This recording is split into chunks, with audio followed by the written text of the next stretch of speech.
Hello guys! Gawa tayo ng masarap na kakanin gamit ang kamoting kahoy.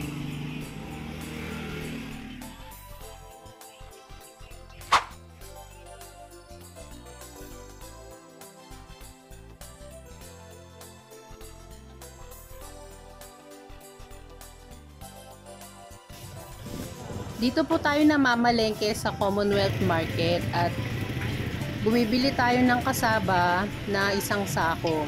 Mas makakatipid po kasi tayo kapag one sack po yung binili natin. Tapos, pinapapiga ko na rin yung binili natin na nyog. Ang nagagamit ko po sa kasaba cake ay 3 nyog.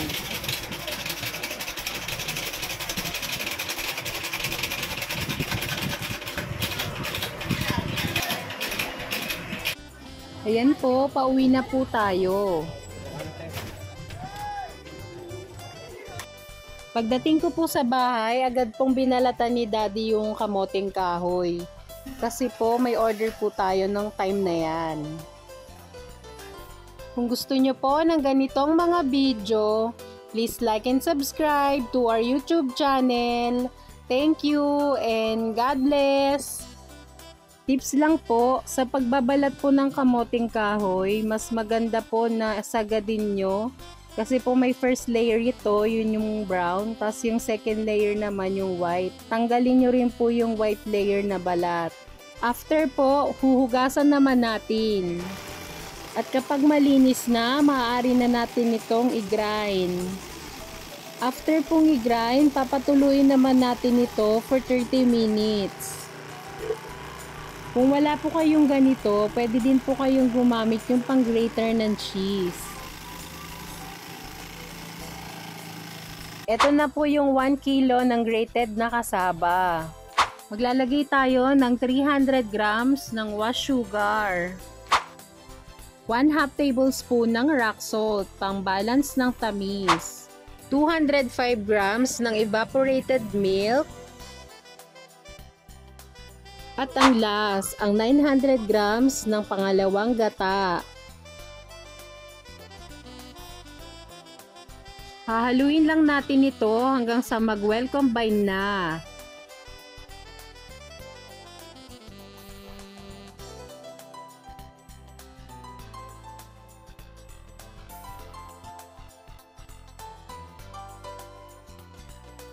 Gagamit po tayo ng pan na 12 by 8. At igigrease po natin ito ng margarine.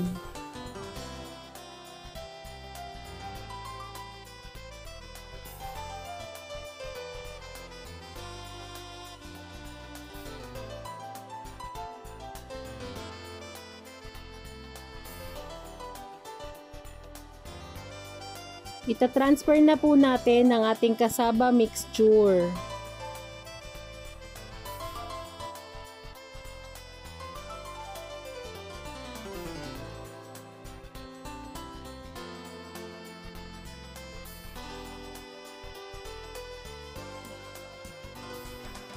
Nag-preheat na rin po tayo ng oven sa 300 Fahrenheit. Sasalang lang natin ito for 45 minutes.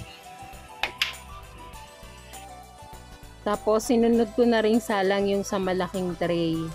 Bali po sa isang araw, nakakadalawang tray po tayo ng kasaba cake. Yung ingredients po nito, dodoblehin nyo lang po dun sa maliit na tray.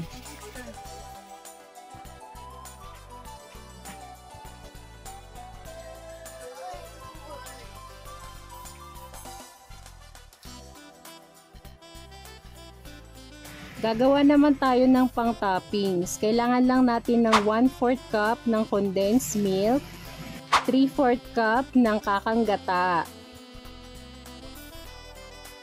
Hahaluin lang natin ito. Maglalagay na po tayo ng toppings. Ayan po, pagkalagay natin, i-spread na natin ito.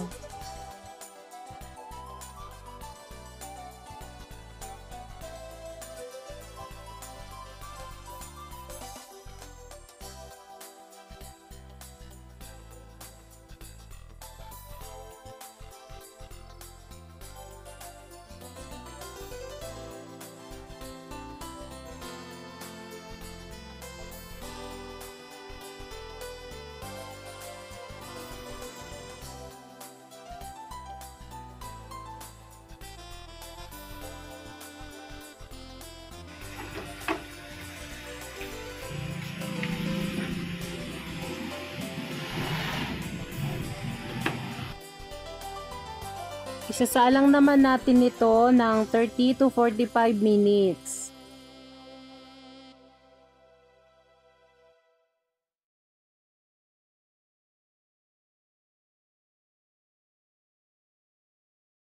Tips lang po, iikutin po natin yung pan natin para po mapantay yung luto ng toppings.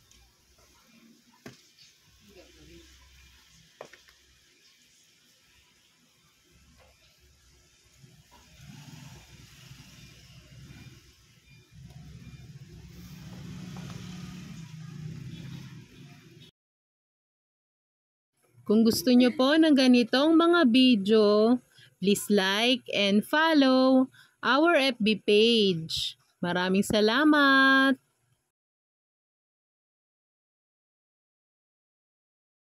Ito na po ang ating kasaba cake. Sana po ay may natutunan kayo sa bidyong ito. Pa-like and subscribe naman po para po makatulong sa ating YouTube channel at makagawa pa tayo ng maraming videos. Hello guys! Welcome back sa ating channel. For today's video po, nandito po tayo sa Commonwealth Market. Namili po tayo ng kamoting kahoy. Ibabahagi ko po sa inyo kung paano gumawa ng masarap na merienda at patok na pangnegosyo. Ang classic nilupak. Tara, umpisa na natin. Nasa dulo po ng video ang ating complete recipe at ang ating costing.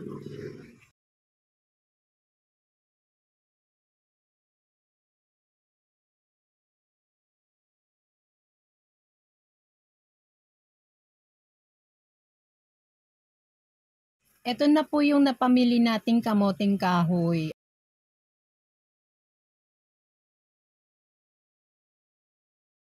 Bali po gumagawa tayo ng kasaba cake, suman ng kamoting kahoy.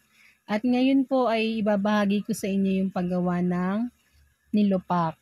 So, ito po babalatan muna natin ito.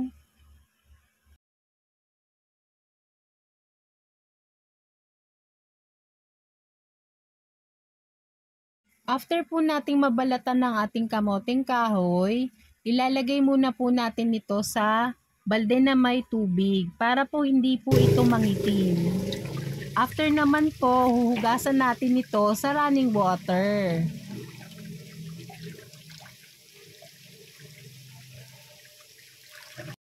Nagpakulo po tayo ng tubig at nilagyan ko po ito ng dahon ng pandan. Optional lang naman po ito. Tapos po isasalang na natin ang ating kasaba. Sasalang natin ito sa medium heat for 45 minutes.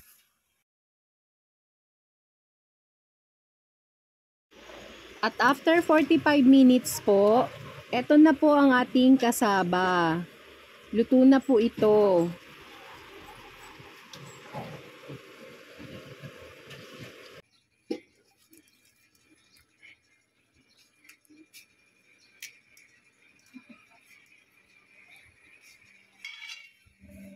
Natanggalin natin yung kahoy sa gitna.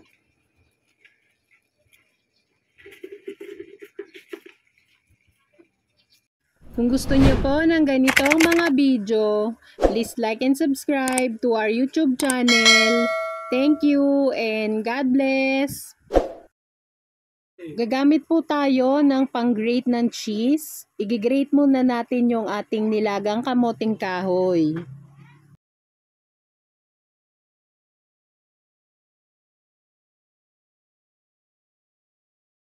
Rolling pin, nilagyan lang natin to ng cling wrap. Ang ating improvise ang tawag.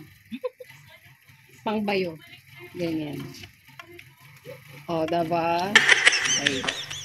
Titimplahan na po natin. Maglalagay tayo ng 1 cup of grated coconut, 195 grams of condensed milk, 1/2 tablespoon of iodized salt, pang-balance ng tamis, 1/4 kilo of washed sugar,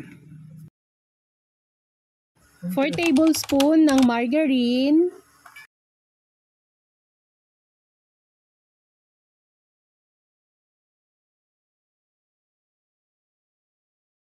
Tapos po, i-smash na natin ito.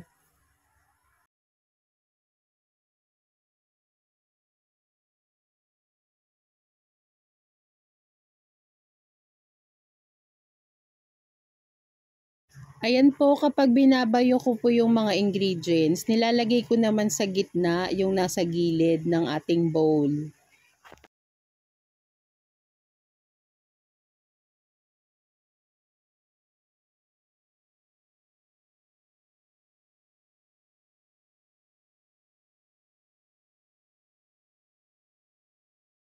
"30 minutes ko po itong ginawa para po ma-well mix yung ating ingredients.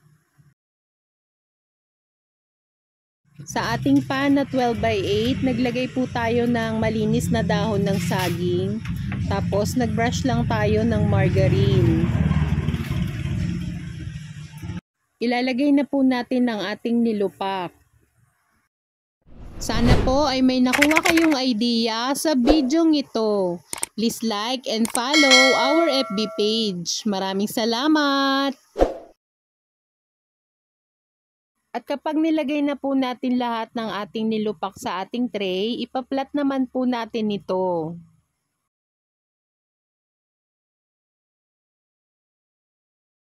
Papasadahan naman natin ng tinidor yung ibabaw ng ating nilupak.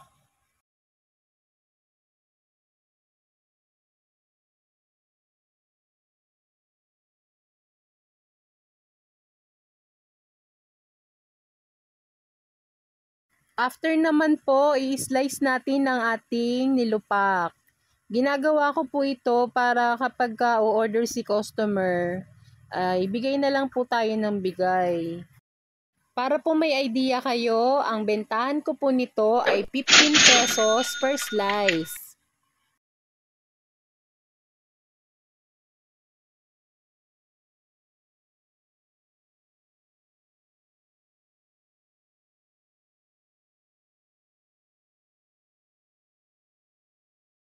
Maglalagay naman po tayo ng toppings, grated cheese.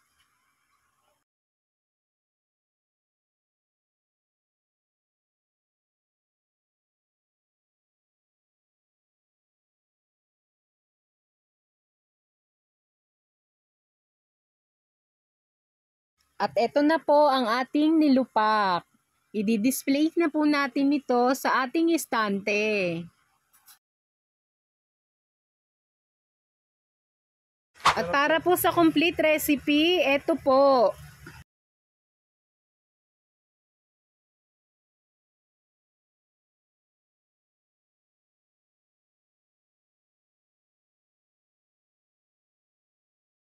At para po sa ating costing, ang ating puhunan ay 143.75. At ang pwede nating kitain ay 156.25.